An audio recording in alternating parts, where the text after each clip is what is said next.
শিক্ষার্থী বন্ধুরা, ইজি স্টাডির পক্ষ থেকে সবাইকে স্বাগতম। ইজি স্টাডির ইংলিশ গ্রামার লেকচার 1-এ আমরা আলোচনা করব সেন্টেন্স স্ট্রাকচার বা বাক্য গঠন নিয়ে। চলুন শুরু করা যাক।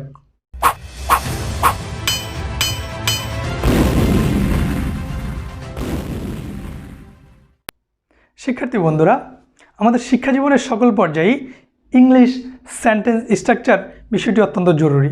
কেননা ইংরেজির যে কোনো প্রশ্নে লিখে উত্তর করা বা এমসিকিউ প্রশ্নের উত্তর করার জন্য আমাদের ইংলিশ সেন্টেন্স স্ট্রাকচারটি যদি আমরা ভালো করে না জানি, তাহলে সেখানে আমাদের ফুল মার্কস পাওয়া কঠিন। তাই আমরা শুরুতেই জেনে নেব যে সেন্টেন্স স্ট্রাকচার বা বাক্যের গঠন কী। সাধারণত বাক্য বলতে আমরা কি বুঝি বা সেন্টেন্স বলতে আমরা কি বুঝি? সেন্টেন্স হচ্ছে কতগুলো শব্দ সমষ্টি যা মানুষের মনের ভাব প্রকাশে সহায়তা করে। যেমন আমি যদি বলি যে আমি স্কুলে যাই, আমি ভাত খাই, আমি ফুটবল খেলি, এগুলো প্রত্যেকটা হচ্ছে এক একটি বাক্য। আমি ভাত খাই, তাহলে এই যে আমি বলছি যে আমি ভাত খাই, তাহলে এখানে দেখেন কতগুলো শব্দ আছে, যে আমি আছি, ভাত আছে, খাওয়া আছে। তাহলে এই শব্দগুলো নিয়ে গঠিত হয়েছে কি একটি সেন্টেন্স বা বাক্য। ঠিক তেমনিভাবে ইংরেজিতেও আমরা একটি শব্দ গঠন করতে চাইলে, একটি বাক্য গঠন করতে চাইলে আমাদেরকে কিছু ওয়ার্ডের প্রয়োজন হয়। যেমন আমি যদি বলি যে আই ইট রাইস, আমি ভাত খাই, তাহলে এটা হচ্ছে একটি সেন্টেন্স, কারণ এখানে কতগুলো শব্দের সমষ্টি আছে এবং তা আমাদের মনের ভাব বা অর্থ প্রকাশ করতে পেরেছে। আমি ফুটবল খেলি, আমি স্কুলে যাই, তাহলে এগুলো যদি আমি ইংরেজিতে বলি I play football, I go to school, তাহলে দেখেন এখানে প্রত্যেকটি সেন্টেন্সে কতগুলো শব্দের সমাহার বা সমষ্টি ঘটেছে। আর এই সমষ্টি বা শব্দগুলো একটা নিয়ম বা স্ট্রাকচার ফলো করে, আর সেই স্ট্রাকচার নিয়ে আজকে আমরা আলোচনা করব। এই স্ট্রাকচারে যদি ব্যত্যয় হয়, আমাদের ইংলিশ আমরা সঠিকভাবে লিখতে পারবো না বা বলতে পারবো না। কেননা বাংলা যেমন আমাদের মুখের ভাষা বা মাতৃভাষা, ইংলিশ কিন্তু আমাদের মাতৃভাষা নয়। তাই ইংলিশটা আমাদেরকে সঠিকভাবে প্রপার ওয়েতে না শিখলে আমাদের ভুল করার সম্ভাবনা বেশি। তো আমরা শুরুতেই সিম্পল সেন্টেন্স বা সরল বাক্য নিয়ে আলোচনা করব। শিক্ষার্থী বন্ধুরা, তো আমাদের বাক্য গঠনের জন্য সবসময় মনে রাখতে হবে যে একটি সেন্টেন্সে একটি সাবজেক্ট প্রয়োজন হয় এবং একটি ভার্বের প্রয়োজন হয়। যেমন আই হচ্ছে সাবজেক্ট আর প্লে হচ্ছে ভার্ব। তাহলে আমাদের জানা উচিত যে সাবজেক্ট কাকে বলে। দেখেন, যেই কাজটা হচ্ছে, যিনি কাজটা করেন তিনি হচ্ছে সেন্টেন্সের সাবজেক্ট। আর ভার্ব কোনটা? যেই কাজটা করা হয় সেই কাজটাই হচ্ছে কি আমাদের ভার্ব।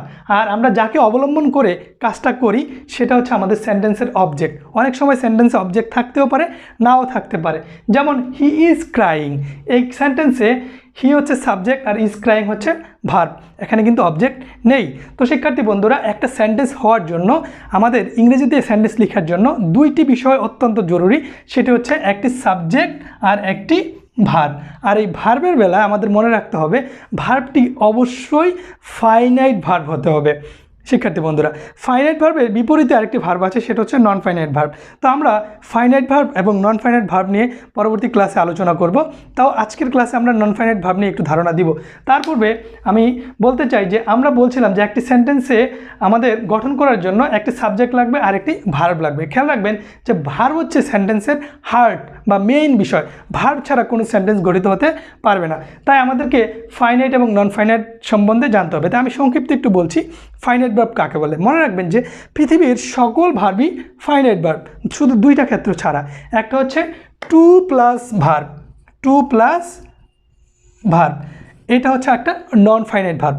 আর বাকি নন ফাইনাইট ভার্বগুলো হচ্ছে verb plus ing, verb plus ing এবং ভার্বের past participle form, participle form.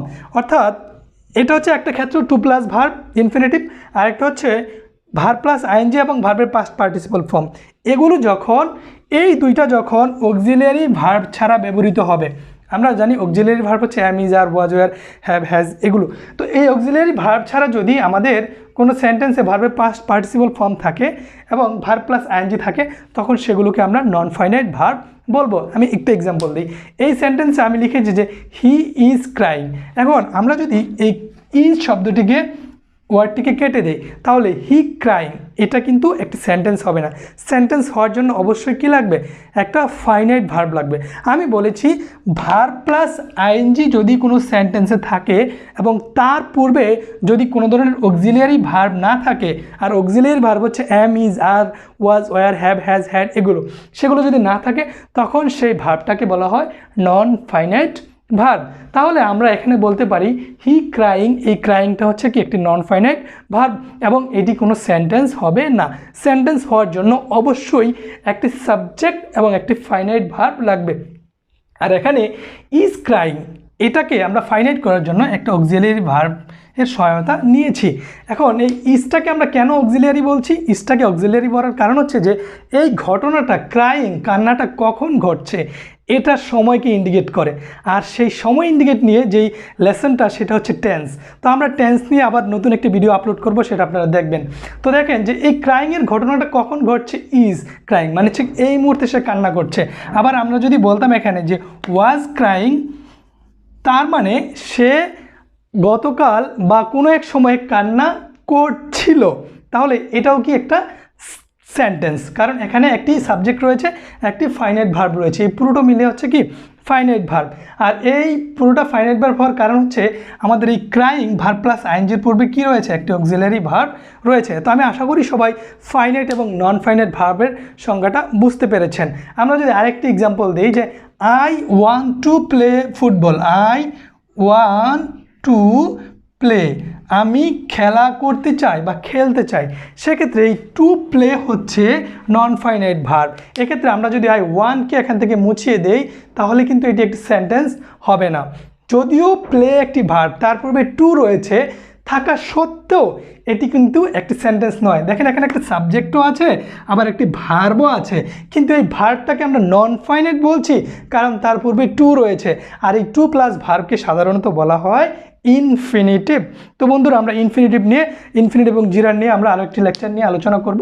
তো এবার আমরা দেখলাম যে একটি সেন্টেন্স গঠন হওয়ার জন্য মেইন বিষয় একটি সাবজেক্ট লাগবে আর একটি ফাইনাইট ভার্ব লাগবে।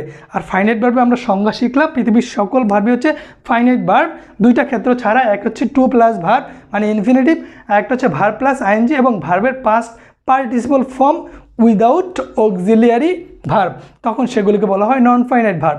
তাইলে আমরা একটা সিম্পল সেন্টেন্সের গঠন জানলাম। শিক্ষার্থী বন্ধুরা এবার আমরা জানবো কম্পাউন্ড সেন্টেন্স।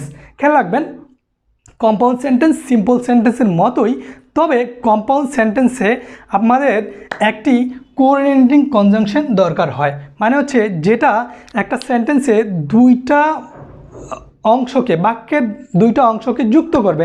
যেমন আমরা এখানে একটা সেন্টেন্স লিখেছি যে হি ইজ এ স্টুডেন্ট, সে একজন ছাত্র, but he does not go to school, কিন্তু সে স্কুলে যায় না। তাহলে দেখেন যে এই যে হি ইজ এ স্টুডেন্ট এটা একটা সাবজেক্ট আর ইজ হচ্ছে ভার্ব, হি হচ্ছে সাবজেক্ট আর ডাজ নট গো হচ্ছে কি ভার্ব। তাহলে এই সেন্টেন্সে একটা হি হচ্ছে সাবজেক্ট, ইজ হচ্ছে ভার্ব, তাহলে একটা সাবজেক্ট একটা ভার্ব, এখানে আবার হি হচ্ছে সাবজেক্ট আর ডাজ নট গো হচ্ছে কি আরেকটা ভার্ব।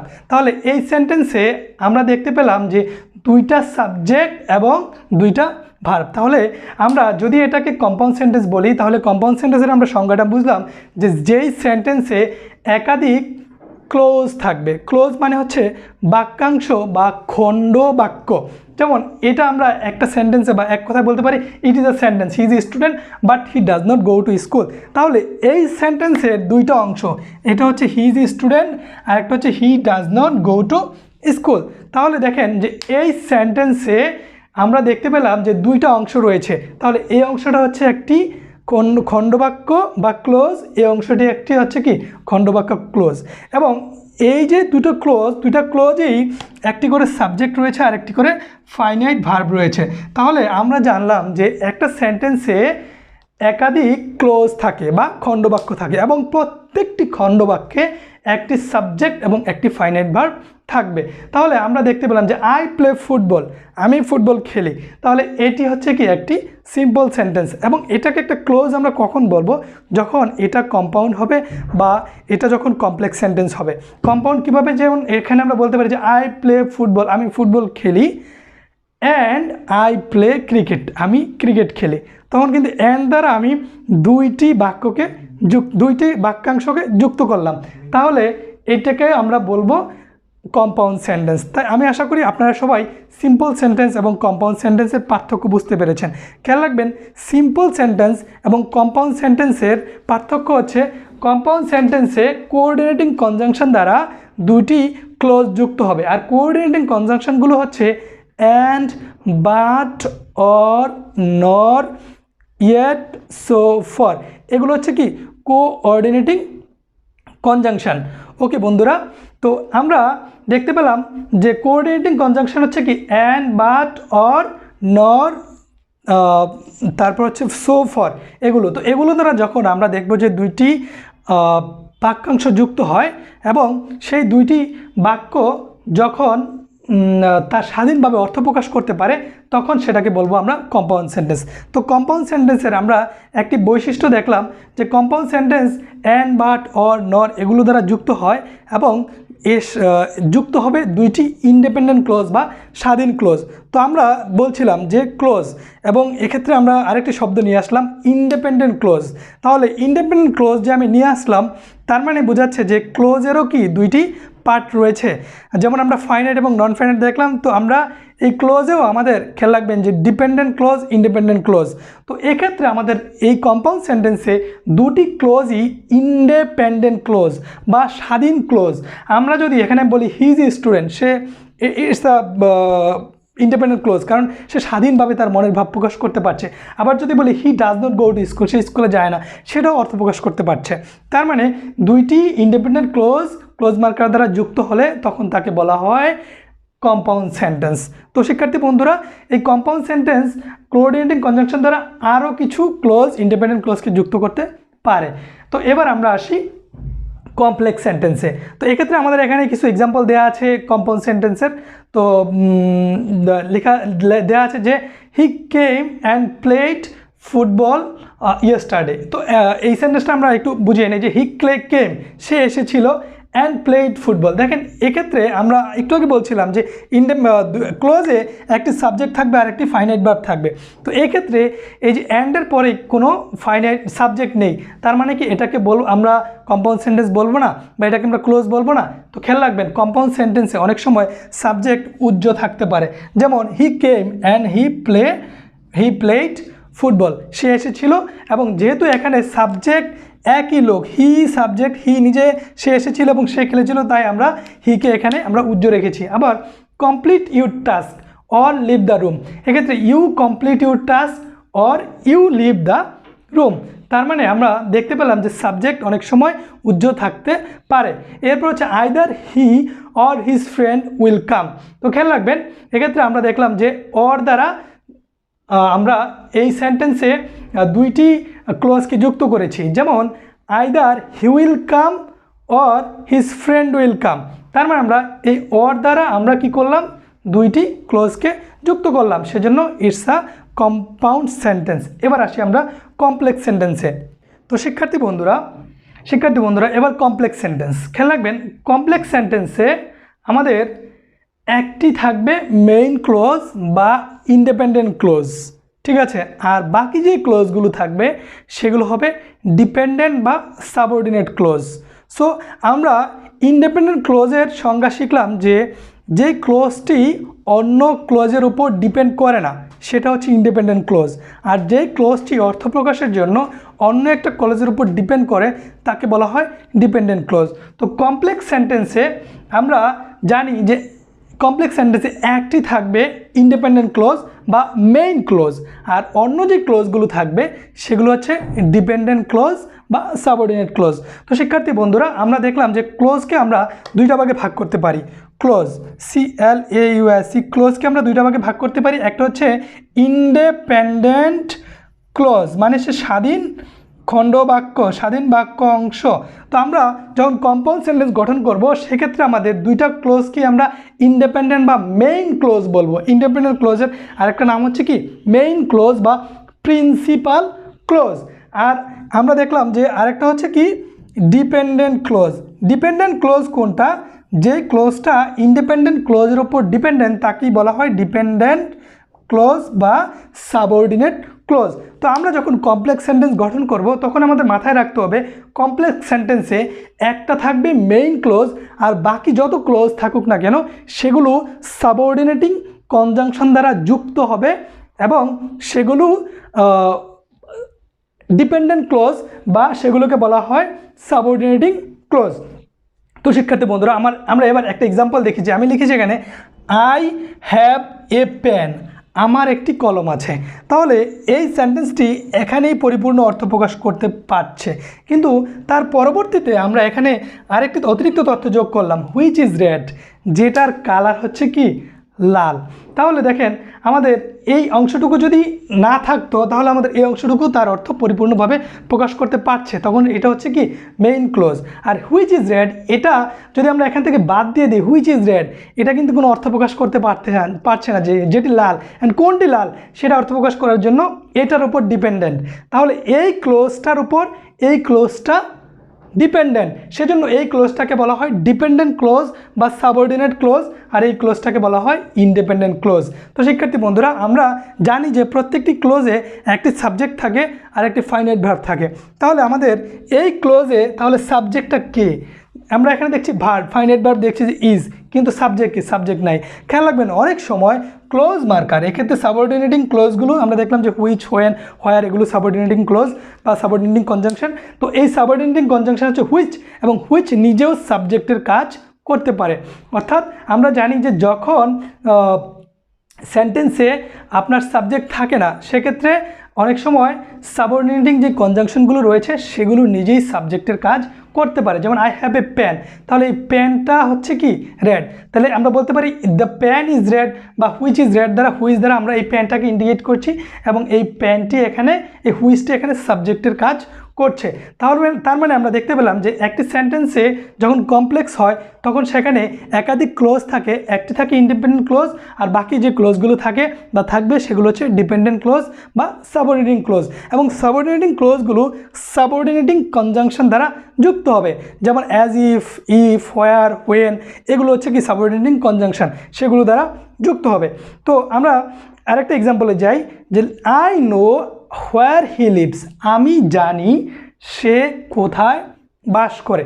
তার মানে দেখেন যে আই নো এটা হচ্ছে একটি ডিপেন্ডেন্ট ক্লোজ, ইন্ডিপেন্ডেন্ট ক্লোজ, আমি জানি। যখন আমরা হোয়ার হি লিভস, সে যেখানে বাস করে, তার মানে আই নো যদি আমি কাটা দিই হোয়ার হি লিভস, সে যেখানে বাস করে, এটা কিন্তু অর্থ প্রকাশ করতে পারে না।